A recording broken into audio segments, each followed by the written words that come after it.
story from r/creepyencounters. Posted by u/Dallas Mystery Lover. My dad disappeared and the FBI came looking for him. This story from my past happened about 32 years ago in East Texas. My mom and dad divorced when I was 16 years old and my brothers and I lived with my mom. My dad visited us once in a while, but not really on a consistent basis. He was a gambler, one of the reasons my parents split up, and tended to not come around when he was broke, but on the rare occasion that he won big, he would visit and spend money on us and then disappear again. My dad said he had a job as a shuttle driver for a local hotel. He told my brothers and me that the shuttle driving was just a cover, that he actually worked for organized crime, which he claimed on the hotel. He said his real job was to drive out to various places in the area to pick up fugitives running from warrants, or otherwise wanted by law enforcement, bring them to the hotel to hide, and then later they would move on by means my dad said he didn't know. My dad was always a blowhard, and always exaggerating or out and out lying, so my brothers and I just blew it off and didn't think much of the claim, until something strange happened. My dad disappeared. It was 1988 and I was 22 years old and a college student still living at home.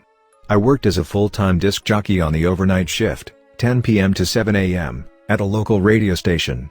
My middle brother was 19 years old, lived in an apartment with a friend, and worked at a nearby Dairy Queen. My youngest brother was 9 and lived at home. One day my brother called my mom and me and asked us if we knew where my dad was.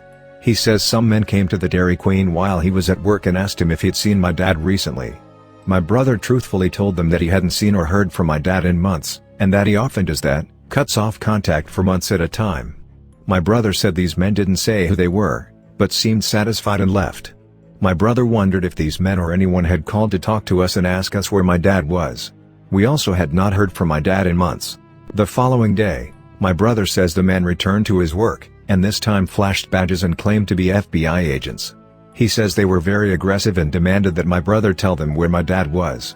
My brother kept insisting, truthfully, that he didn't know where my dad was, that the last he heard, he worked at a local hotel as a shuttle driver. But the experience upset him, and he called my mom and me again. Upset, my mom called the hotel where my dad worked. The man she spoke to said my dad had disappeared weeks ago, and he had no idea where he went. The following day, my brother was at work when his roommate called and said that someone had apparently been in their apartment. The roommate claimed that when he got home from work, he found the sliding glass door open and the place ransacked, but nothing appeared to be missing.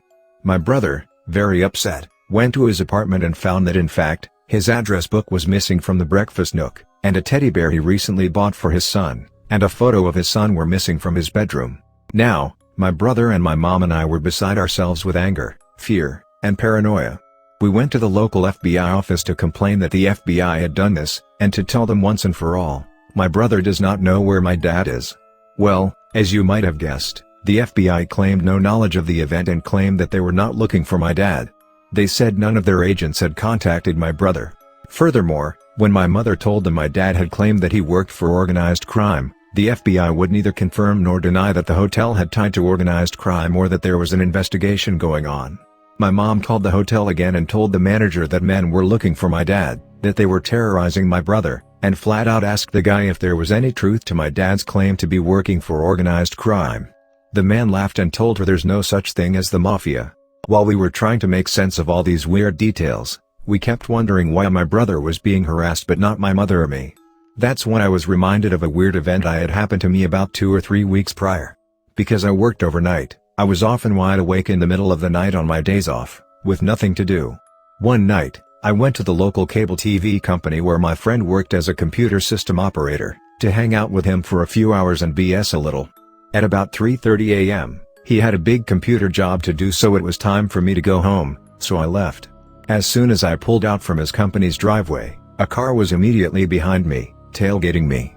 I mean, he was on me so quickly it scared the crap out me. The car seemed to just appear out of nowhere. He also had his high beams on and was blinding me, and I couldn't make out anything about the car behind me. I couldn't see inside to see how many people were in the car, what they looked like, or anything. I couldn't even see what kind of car it was. I changed lanes to let the tailgater pass, but he changed lanes with me. I moved again, and he again moved. He was tailgating me and blinding me, and now seemed to be following me. I stopped at the intersection and got in the left turning lane, with my signal on, and he got behind me. Since there was no other traffic at all anywhere around, when the light changed, I zoomed across the intersection, streaked across all the lanes of traffic into the far right lane, and went through the intersection, trying to lose him. He followed me. Now it was absolutely clear, he was for sure following me. I cut into a nearby neighborhood and tried to lose him, but he kept following me anyway. I finally managed to zoom back out to the intersection, and crossed over and went to the 7-Eleven at the corner, and jumped out and ran inside and yelled to the clerk that someone was following me. As I did, I saw the car that was following me cut through the parking lot of the 7-Eleven, and for the first time I got a look at the car. It was a late Model 10 colored 4-door, and there were 2 white guys in it. The clerk just blew me off and said I was exaggerating, that it was probably just kids messing with me, and to let it go. I left, but I was still spooked by it, and didn't want to go straight home. I was afraid they might follow me, and I didn't want them to know where I lived, so I went to my workplace. I knew that the disc jockey on the air that night would be my friend Paula, so I decided to go visit her on the air for a little while and hang out and calm down. I told her what happened, and hung out for about 2 hours. She also felt it was probably just some punks being jerks, and that calmed me down. But when I got home, now over 2 hours since this car harassed me, the damn car was at my house. As I was coming down the street to my apartments, and about to turn right, I saw the damn car pull out of my apartments, and as it passed me, the sobs flashed their high beams on and off at me. It was them. WTF? I panicked and called Paula at the radio station and told her what happened. She was freaked. She was like, "Oh my god. Why would they wait for you at home? Who is this? Oh my god. Call the police." I was freaked out as to how they could possibly know where I lived. Why would they wait 2 hours for me, and then when they finally saw me, flash their lights at me and just leave? I mean, what? But now, remembering that event and putting it together with my brother's FBI visit and apartment break-in, it seemed obvious that it was all tied together. I hadn't thought about it before, but now I remembered, my car was actually my dad's car. He gave it to me about 2 months earlier when he got a new one. So if someone had been looking for my dad, they might have thought I was him, and when they saw me coming home realized I'm not him and just left. But who was messing with us, and why? Where was my dad? Why are these strange people harassing us? My mom, my brother, and I went to the local police and filed a missing persons report and a complaint. We spoke to a very nice detective. About 5 days later, we got a call from the detective. He had solved the whole strange case. It turns out, my dad disappeared because he owed his employers more than $50,000 in gambling debts. The detective confirmed that my dad did work for some unsavory characters, but said they weren't organized crime, per se. He had no idea if my dad was shuttling fugitives or not. He said my dad was hiding out in Nevada, and that he had spoken to him, and he was alive and well but hiding.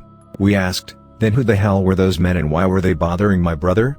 The detective explained that it's not uncommon for unsavory bounty hunters and debt collectors to impersonate law enforcement, and call and harass people. My brother asked, how did they get in his apartment? The detective said a sliding glass door is easy peasy to open, and they probably stole the address book hoping it had my dad's contact information in it. They stole the teddy bear and pictures to use to scare my brother, which worked. I asked the detective why the men only harassed my brother and not my mom and me. The detective said, because my dad had used my brother as a reference on his job application at the hotel, and gave my brother's address and phone number.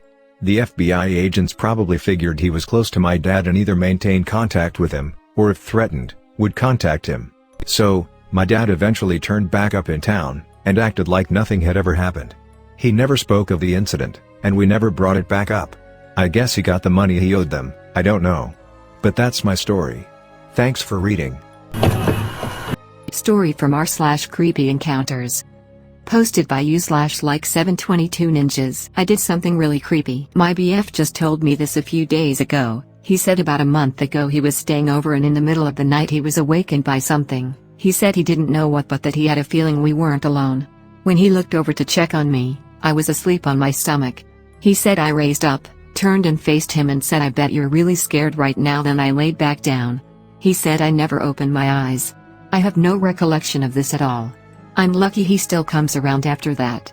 What the hell? Thanks for watching. Please do like, share, comment and subscribe for more videos.